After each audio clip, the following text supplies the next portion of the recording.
Welcome back, everybody, to another episode of the Luke Pipala Show. And boy, has stuff went on in the media in the past couple days. So we're going to briefly summarize a couple of things here. So here we go. Candace Owens went on Theo Vaughn. Carroll went on Joe Rogan. Andrew Tate went on Patrick Bet-David and the Nelk Boys. And what did they all have in common? They all were essentially exposing the influence Israel has on the country of the United States, right? And this prompted a lot of sort of like your pro-Israel media figures to have a response, a drastic response. So this is from Jeremy Boring, the CEO and self-proclaimed God King of the Daily Wire. He says right here, yesterday was a terrible day for American Jews. The embrace by so many prominent voices of demented, conspiratorial, anti-Jewish voices is one of the saddest, most alarming events of my lifetime. This way lies madness, and worse than madness. First of all, let's just stop there. What Jeremy Boring is saying is because Theo Vaughn had Candace Owens on his podcast. Joe Rogan had Ian Carroll on his podcast. Nelk Boys had Andrew Tate, and PBD had Andrew Tate. Those three guests are all very hypercritical of Israel. That's the main thing. Now, you can throw out accusations of anti-Semitism, but the fact still remains that our country is being put second and Israel is being put first.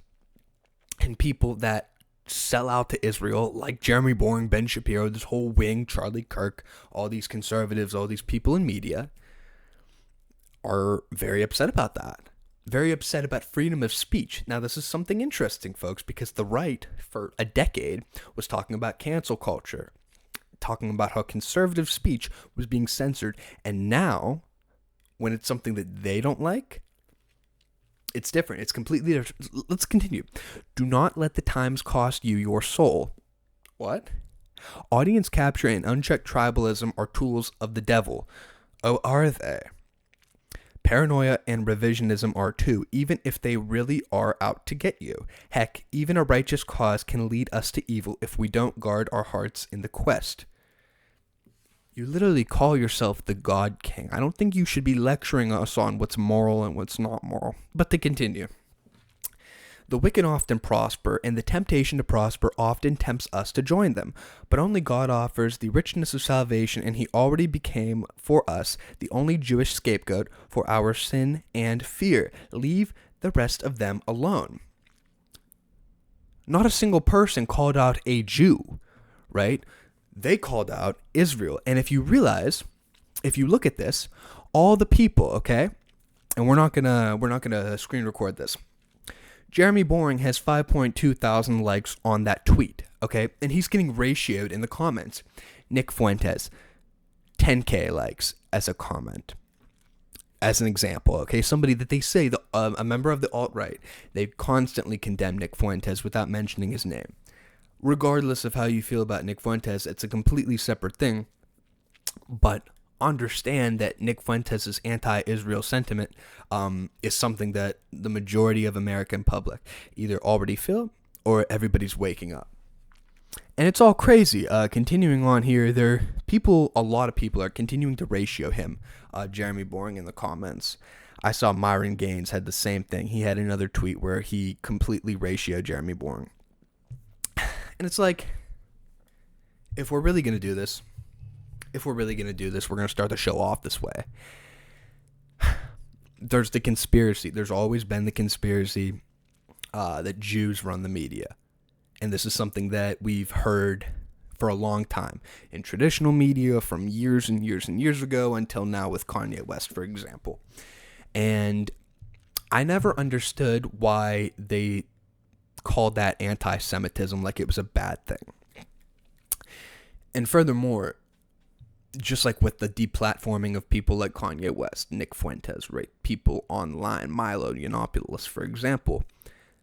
When you deplatform these people as a response to them saying that Jews run the media, and then you take them down, whoever you are, it's almost like you're proving the point that Jews run the media. Mind you, I'm not saying that they do, but Jeremy Boring, working for let's be honest here, an Israel-backed company, a company that's more pro-Israel than more pro-America, it's just how it is kind of echoing this sentiment, calling for these people essentially to not have their platform, saying it's a sad day, saying that how none of this is good, even though it's technically free speech, something that you have been speaking on behalf of for the past decade. But all of a sudden, when free speech doesn't benefit you, now I guess it's not okay. Mind you, nobody, Candace, Carroll, Andrew Tate, was not calling for the destruction of Jews, was not calling for Jews to be harmed. They were all speaking facts about the state of Israel and how this country controls our country. And more people are waking up to the fact. Even in my own personal life, I see people in the gym. And we all know, like the Gen Z, the young generation, we all know, we get it. When you're driving through your neighborhoods, you're driving through all these towns in the Midwest, big cities, even on the coast, right? You see California, they need help. Not New York. New York probably needs help. They do need help too. North Carolina, same thing with disaster relief. But you see all this money going to Ukraine, right? So that's probably going to end. But then when we see billions and billions of dollars, that Trump's going to send $12 billion to Israel for weapons, and it's like we can't even take care of our own, then the public starts to wake up. You see what I'm saying? The public starts to wake up and says, why can't we get a bill? Why can't we get 2 bills? Our neighborhood is crumbling. We haven't had jobs here in 4 decades, 5 decades. We used to make everything, and now nothing is made here. And these majority towns in the Midwest, towns along the coast, both coasts even, there's nothing that's being made here anymore besides it feels like mental illness in the entertainment industry. But this is classic telling the people, oh yeah, you're not seeing what's going on right in front of you. Just like what Biden used to do.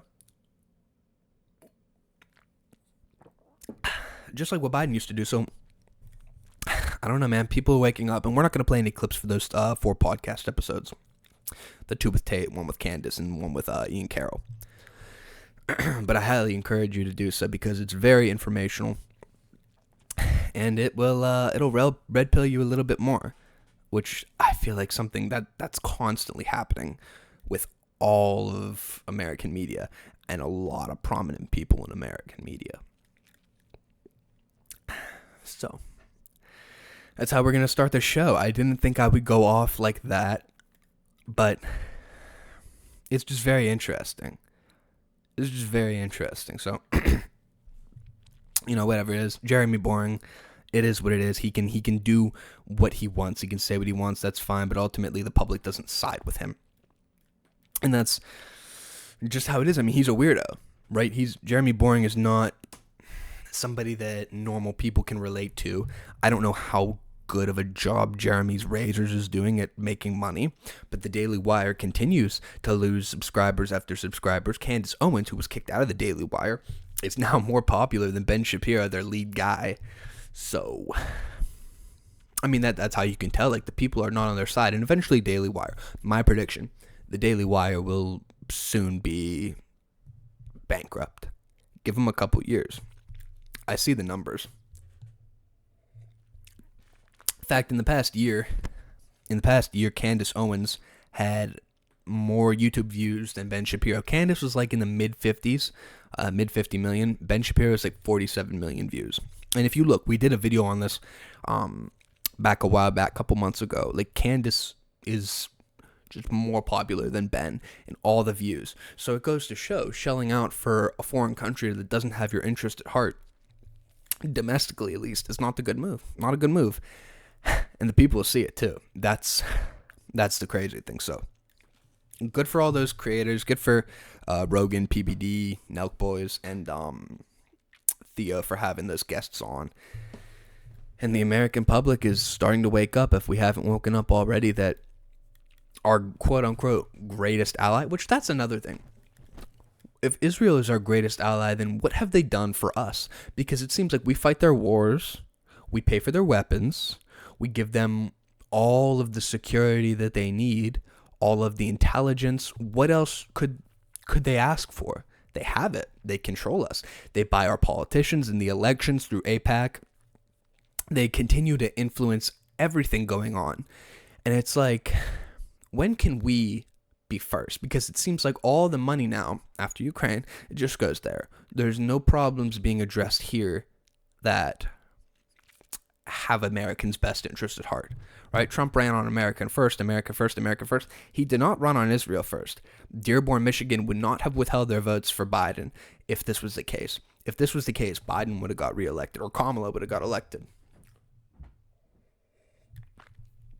Very hypocritical. So that is what it is. I don't know. We have more stories. That's just the first one. Folks, Sam Bankman-Fried is back in the news here. You remember the FTX guy, the scammer guy.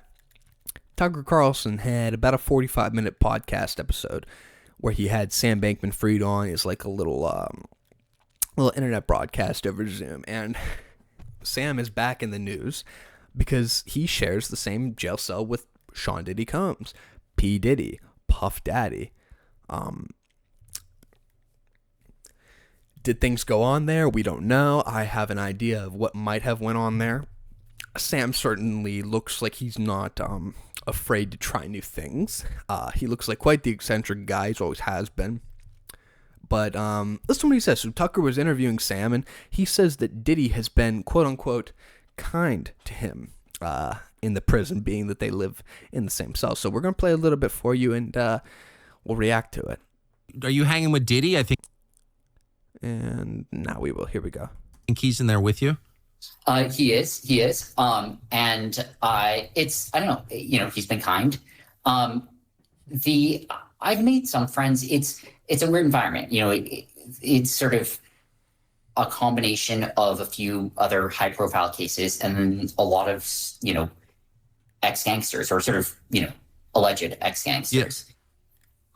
Yeah. Definitely alleged. So what's Diddy like?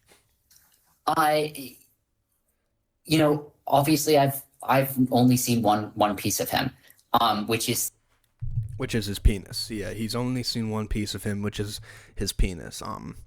Which is, something that Sam is probably not alien to. Probably used to seeing a lot of dicks. I remember there was the report that they had a polycule set up in oh my gosh, it was Key West. And, they were, like, all sexually intimate with each other. It was, like, 10 of 15, 20 of them in a home in Key West, just, like, doing meth. Very odd. Anyway, let's continue. Diddy in prison. And, he's been kind to people in the unit. He's been kind to me. It's also, it's a position no one wants to be in. Obviously he doesn't, I don't, as you said, it's kind of a soul-crushing place for the world in general. There you have it. Diddy has been very kind to Sam Bankman-Fried, probably in ways that we don't even have to discuss or get to. He's definitely been kind to his asshole. That's 100% sure. Or maybe he's been a little bit rude to it, which could also be the case. But it's very weird, man. At first, I thought this whole report of Diddy sharing a cell with Sam was like a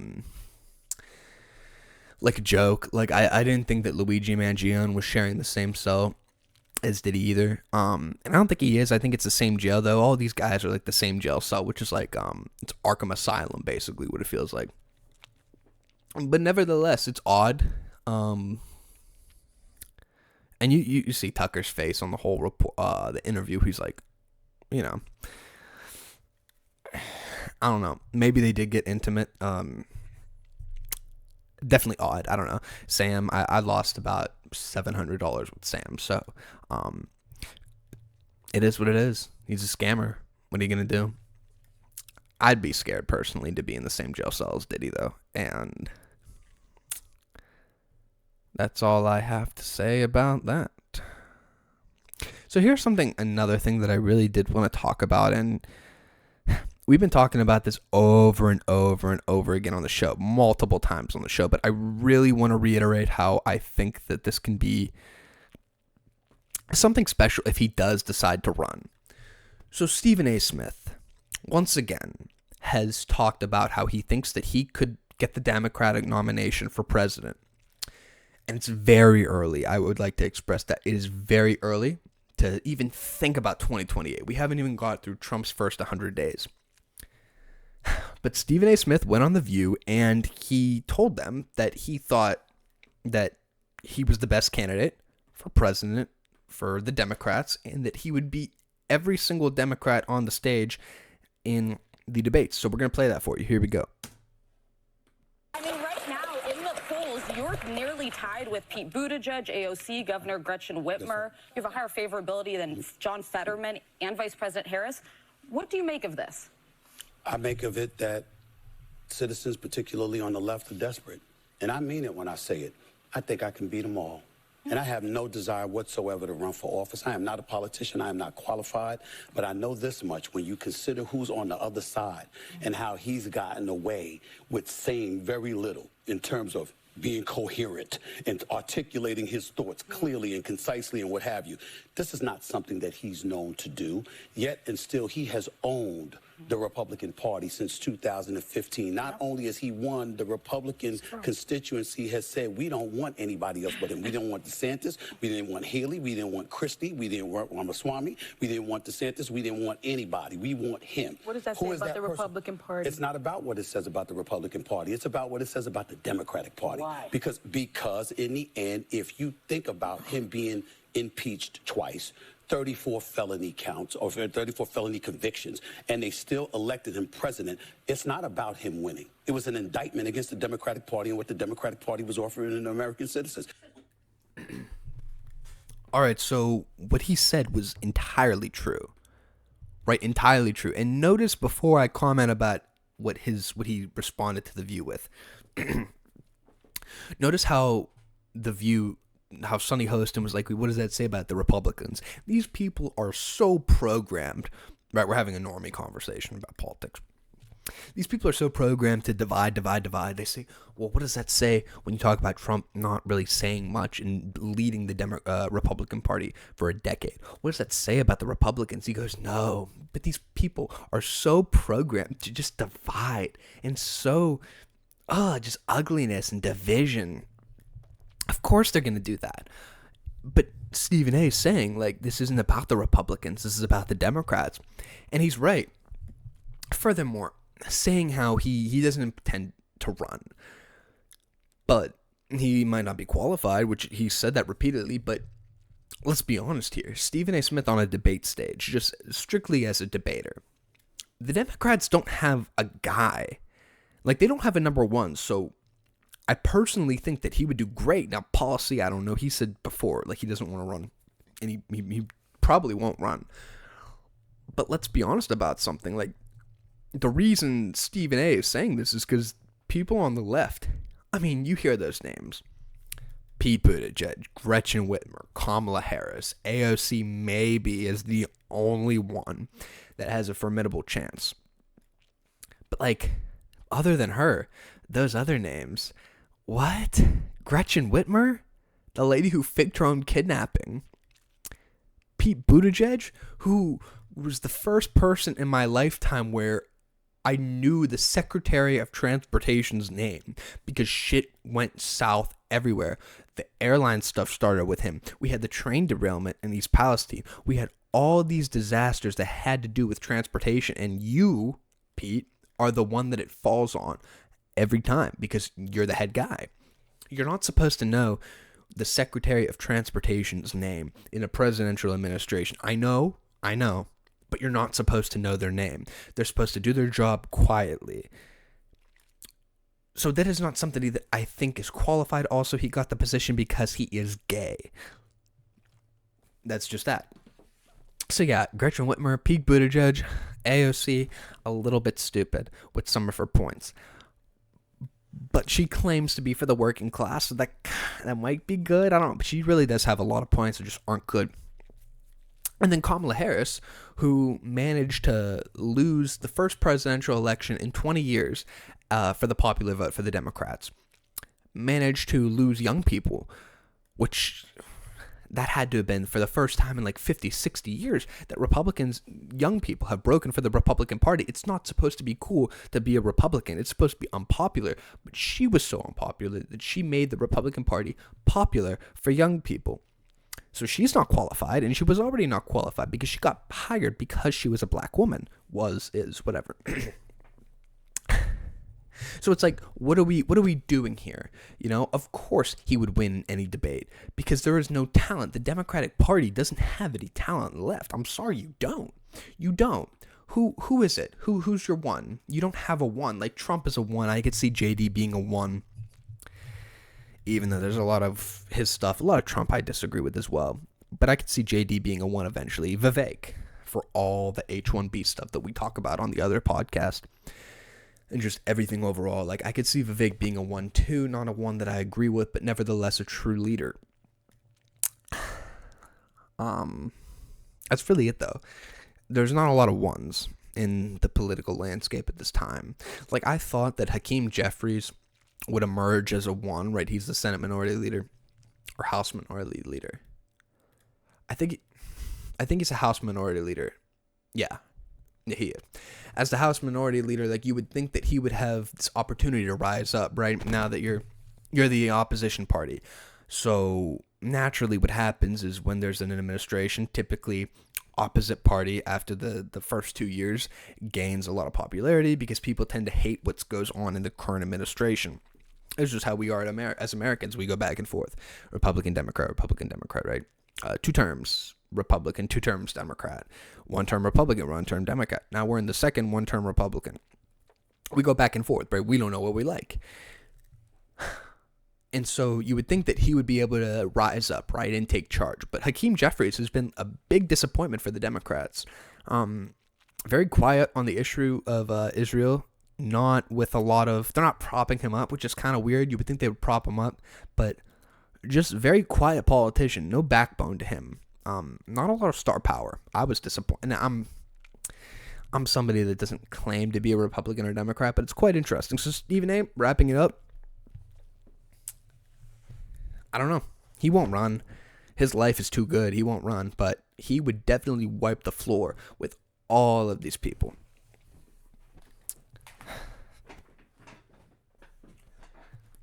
Sorry, folks.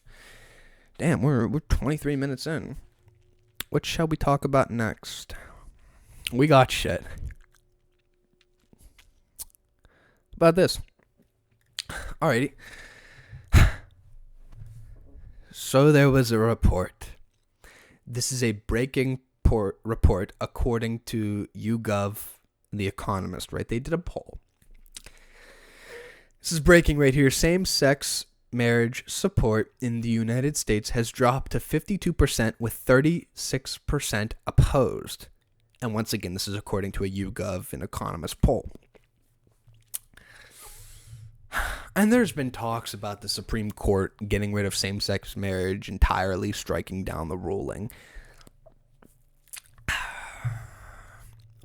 As a man of faith myself, I would warn conservatives here. I don't know how popular this would be despite the tide like shifting conservative really, really hard and continuing to really, really go that way. Like, that's my prediction. I don't think you guys understand how far right the country is going to go. Like, Gen Z men overwhelmingly voted for Trump. Gen Z overwhelmingly voted for Trump. Like, that's how conservative the culture is going. You had the last 10 years, right? The pendulum was left, and it swung really left. But I don't think you guys are ready for the swing when the pendulum swings to the right. And so I don't know if they do it, all hell might really, really break loose. I don't know if it's going to be more than when Roe v. Wade was struck down. But social media will be ablaze if they do this. A lot of the billionaires that are supporting Trump are gay. Like, a lot of the Silicon Valley tech billionaires that are supporting Trump are gay, married and are gay, Sam Altman being one of the main ones. But same thing with Peter Thiel being gay. Gay billionaire. Like, these people that are backing Trump are in the LGBTQ community. And so I don't know if this does happen, all hell will break loose. You will not hear about it, anything else for a week, 2 weeks, and then it'll die down. But it'll be very interesting if this is true. We'll see what these same-sex marriages that already exist, what happens to that, and what's the legal ramifications of that too. Speaking as just an unbiased person here, the way I stand on it is like, you should, I think, if you want to marry a pig, marry a pig. Like, that's your business. Whatever. You want to marry a man, marry one way. But don't force churches, don't force religions to marry you, I guess is what I'm saying. Like, don't invade the religious spaces. You could do it at a courthouse. I don't personally care. But when you try to invade religion and force religions to be able to marry a same-sex couple when it's against what they believe in, I don't think that's right. But this, I don't know. I don't really have a dog in this fight. I'm kind of fine with how it is now. Just don't really do it in front of people that don't want to see it. And don't invade the religions, don't invade the churches, don't force them to marry you if they don't believe in it. I don't know. All hell will break loose, though. That's my prediction. If this does happen, all hell will break loose. There is no question. Maybe even a little bit more than Roe v. Wade, but again, we shall see. We shall see. Somebody else is really just blowing up, right?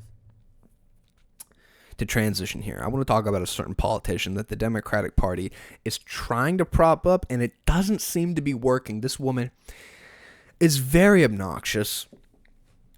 And once again, we're talking about normie politics here. This woman, there's a congresswoman in the Democratic Party from Texas. Her name is Jasmine Crockett. Now, Jasmine Crockett has been putting a couple videos out on the internet over the past couple days. But the problem with a lot of people that they have with Jasmine Crockett is that she appears to be very hood, appears to be very ghetto. Again, these are not my words. I'm just reiterating what I see on the internet. But we're going to play a couple videos from Jasmine Crockett, and then you can determine if she is ghetto. So here we go. How about that? It's zero. And I know people going to feel away. Listen, all I do is give y'all facts. So you come back to me when you don't get that check and say, Jasmine, you were right. Just like y'all want to get out there and say all kinds of, other stuff.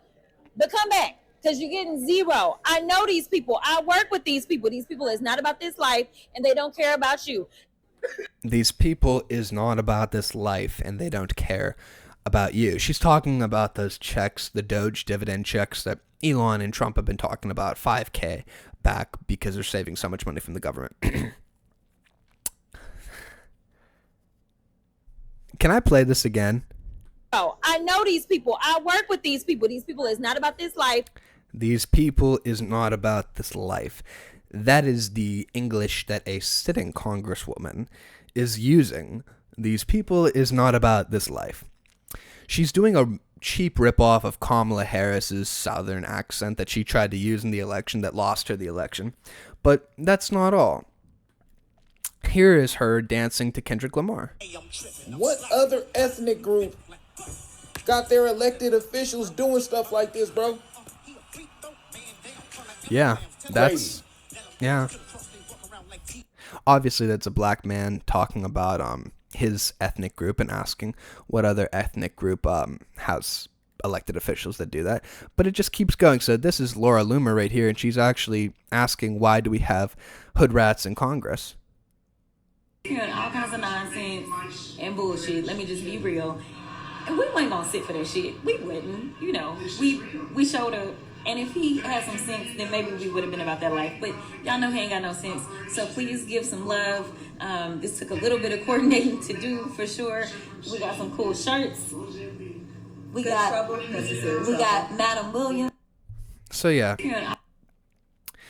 She was talking about Trump. That's a video before his joint address to Congress. And Jasmine Crockett is talking about Donald Trump, saying, y'all know he ain't about that life. Again, little things. But as a sitting member of Congress, you think that you would be brushed up on your English. But folks, what if I told you this was all an act? What if I told you Jasmine Crockett's accent is fake? You would say, Luke, you're crazy. You're a shit starter. What are you talking about? Well, here we have a resurfaced video of Congresswoman from Texas, Jasmine Crockett, who has been described as ghetto.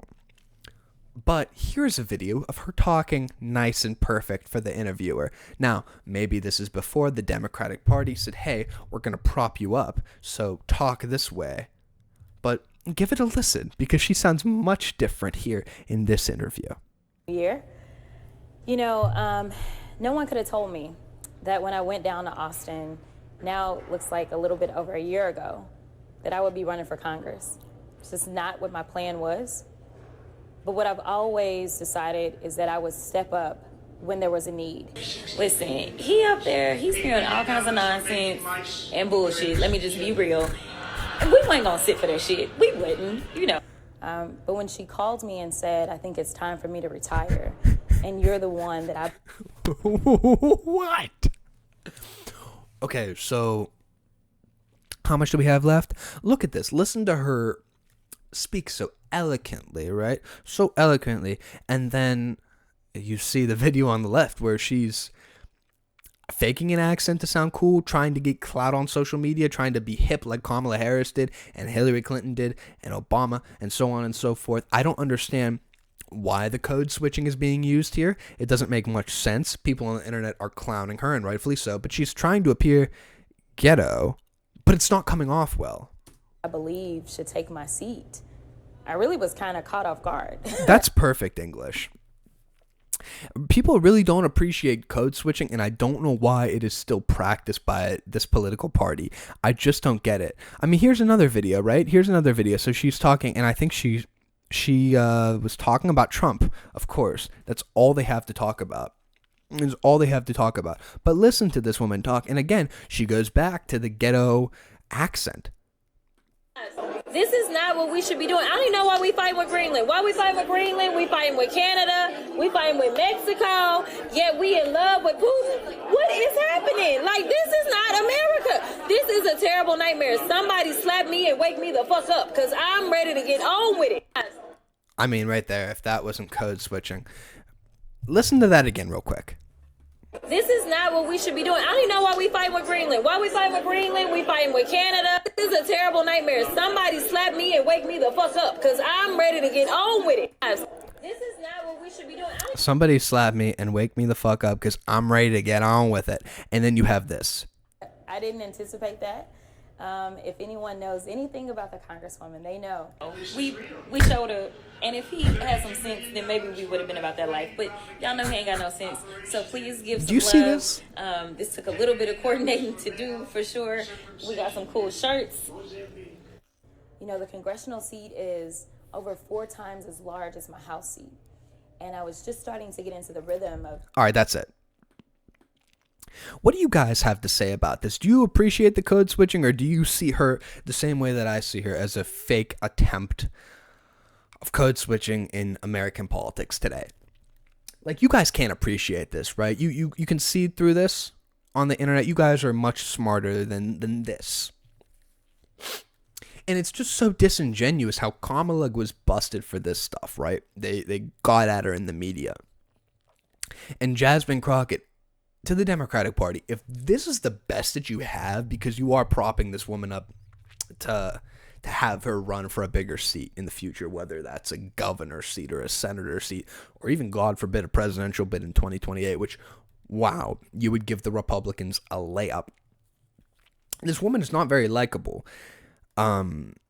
And I'm not just the only one saying this. Like, I'm seeing her videos of her getting ratioed online constantly, and I understand online is not the real world, but it's certainly a decent indicator of something in the real world. This lady, if this is what they have, if this is the best they have, good luck. Then go to Stephen A. Smith and offer him everything in the world, if you can, because that's your best chance of winning right now in 2028 if you're the Democrats. I mean, these videos last. So, I don't know. people are saying they think Jasmine Crockett is drunk in all these videos, which we've heard that before. But it's just very fascinating. Whatever people are picking these politicians in the shadows of Washington, I would just have to say you're doing an awful job because nobody wants to do it. And so, of course, people like this are left. And not to deviate, but this isn't just it's not a Democrat thing. It's not a black thing. Do I think that Jasmine Crockett is trash? No, I think the character that she's portraying is trash, but it's clear that's not who she is. It's clear she talks with perfect English, and it's clear that she might be very intelligent. But when you look at the people on the Republican side, like, I think Nancy Mace is trash. I think Lauren Boebert is trash. I think Marjorie Taylor Greene is trash. Anna Paulina Luna, trash. Fun fact, actually, Anna Paulina Luna, when you go and you look at her background, she actually used to be a stripper. Lauren Boebert used to be an escort. Nancy Mace was one of I think she was the first female graduate of the Naval Academy. But she was recently engaged, broke up because I believe she cheated on her fiance, if I read that right. Trash. Marjorie Taylor Greene was either in a marriage and cheated on her husband with her fitness instructor, or the fitness instructor cheated on his wife with her. Either way, was in an affair. Trash. All of these people, regardless of Republican or Democrat, right? These people are trash. And the men sell out to AIPAC in Israel. The men will let all of their elections be funded by AIPAC. They're not being true men. They're not sticking up for the country, not putting the country first. Trash. As far as I'm concerned, the only true leader in American Congress today is Thomas Massey. That's it. Doesn't take any money from AIPAC. Stands on his principles. A true leader. Somebody that I would love to see be president one day, but they won't let that happen. That's what it is. Oh, when you really understand all of these people, and when you put together the fact that they're all trash, I mean, I just laid it out for you. Not even based off of like where their normal standing in society would be if they weren't politicians. But these people will do and say anything. They are political pawns. They are self-serving entirely. This is a point that I really wanted to make. Why do you think that Maxine Waters, the Democratic congresswoman, I believe she's a congresswoman, she might be a senator, 86 years old, right? You would think, if you're 86 years old, Pelosi's in her mid-80s as well. Dianne Feinstein died in her late 90s, still working, all of them working. If you weren't a crazy person, you would be retired. You'd be enjoying your last couple of years, your golden years, with your family. But these people, instead of spending their last years, their golden years, with their family, they continue to serve in Congress and continue to waste away their life working, quote unquote, when they're actually continuing to take money from lobbyists in Israel and all of these foreign entities. And they are self-serving. That's why these people don't want to leave, because they are self-serving. You have to understand that. These people are pawns. When you see Congress, when you see a lot of the senators as pawns, you kind of get it. These people are... The analogy that I've heard for a while, a couple of years, is politicians are people that wanted to get into Hollywood, but they weren't good looking enough to get into Hollywood. So you go to politics. And that's true. These people will say anything and do anything for money. They are completely self-serving. And I don't know how Americans don't see it more. Even though Congress typically has the worst approval rating. I think it's like 17% right now, but it could be lower. It's just crazy. More people don't like see these people as pawns, weak people, weak leaders. It's just mind-boggling to me.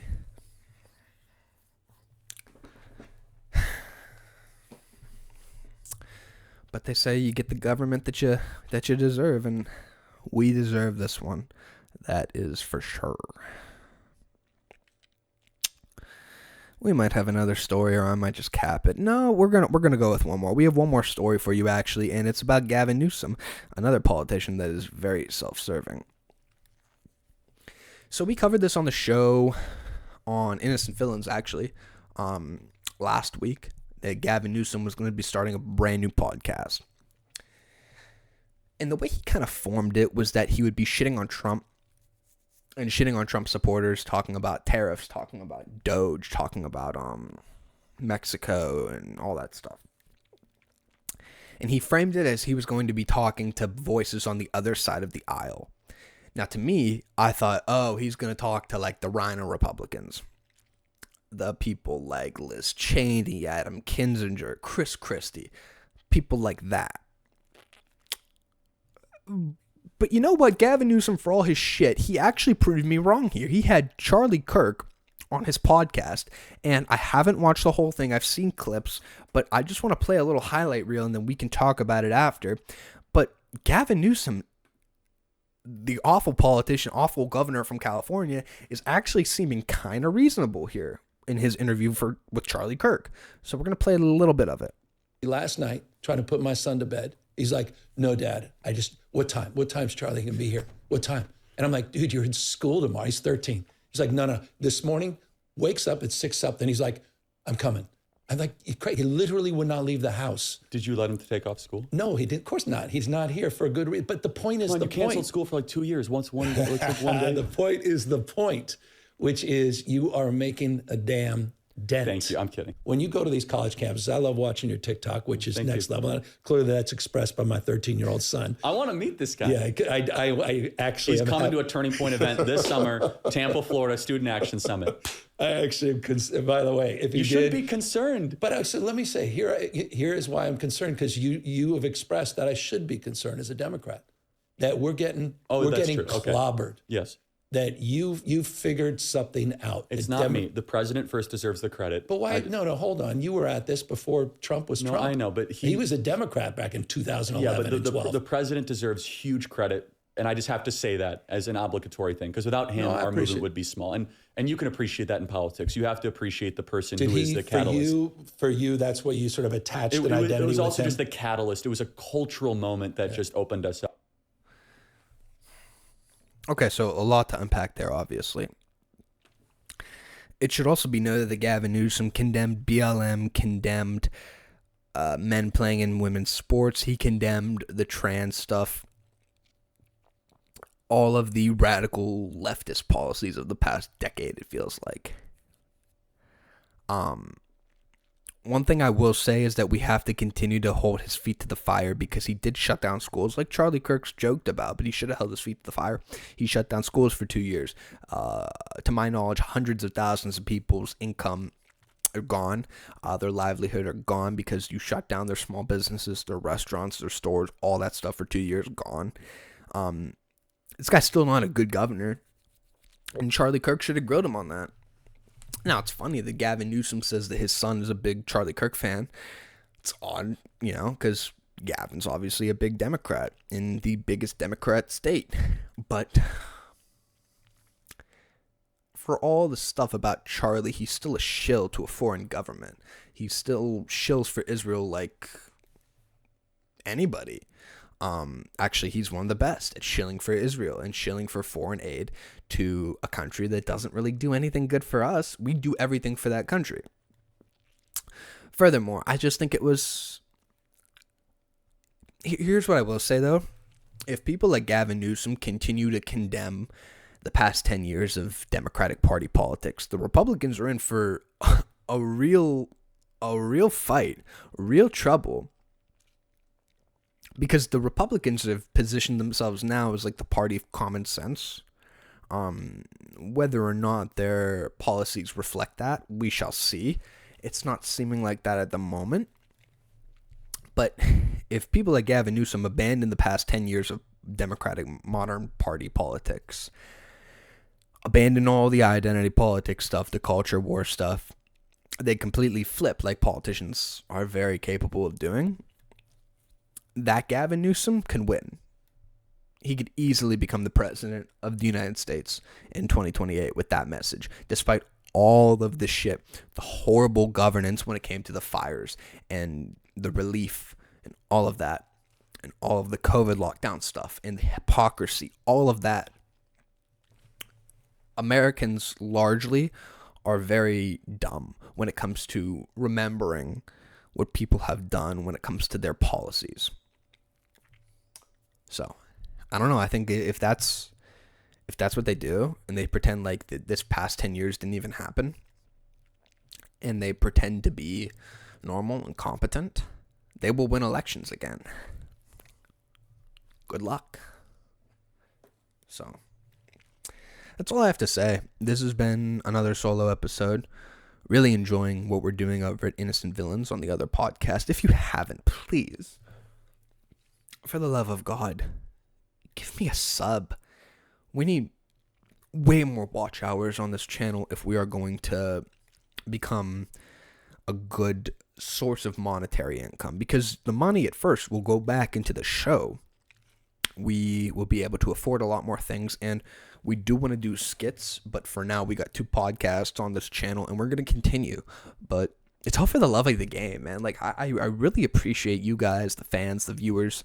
I hate saying fans. The viewers, just for giving me a platform here, because without you guys, I wouldn't be anything. So, very grateful that you guys still tune in. Like I said, please give the video a like, a subscribe, comment, share, tell your friends, whatever. But very fortunate for you, and yeah, we'll see what happens. Innocent Villains podcast. Next episode will be dropping Monday, and we'll be going from there. So have a great weekend, and yeah, let's try and stay positive. We'll see ya.